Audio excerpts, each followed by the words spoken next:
अस्सलाम वालेकुम everyone, my name is doctor Somya Iqtidar और आज मैं आपको बताऊंगी best diet for hypertension.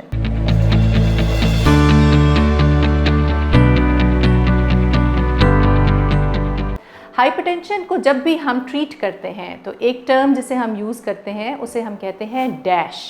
Dash एक डाइट की फॉर्म है, dietary approach to stop hypertension. और ये जो डाइट है ये दुनिया भर में मानी जाती है कि ये ब्लड प्रेशर के कंट्रोल में बहुत हेल्पफुल है। और इस डाइट में क्या शामिल है? इस डाइट में शामिल हैं फ्रेश फ्रूट्स, वेजिटेबल्स और लो फैट डेयरी प्रोडक्ट्स और होल ग्रेन्स। बिकॉज़ ये वो होलसम डाइट है जो आपके ब्लड प्रेशर के नंबर्स को नीचे लाने में बहुत हेल्पफुल साबित होती है।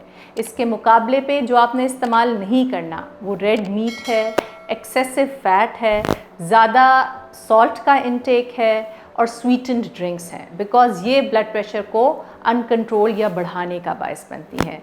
सो याद रखिए, अपनी डाइट में 1 serving of fresh fruits, vegetables का ज़्यादा इस्तेमाल करें।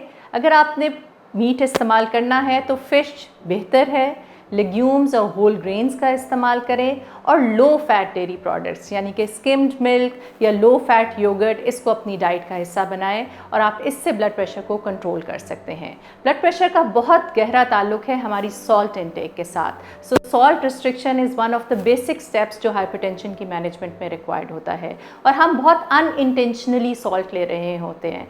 जितने भी बेक्ड हमारे आइटम्स हैं, बेकरी प्रोडक्ट्स हैं, उनमें बेकिंग सोडा डलता है। सोडा इज़ अगेन सोडियम और ब्लड प्रेशर को बढ़ाने का बायस बनता है। इसी तरह जो पैकेज्ड फूड होता है जिसमें चिप्स हैं या निम्को है या दालें हैं, उनमें भी सॉल्ट का कंटेंट बहुत ज़्यादा है।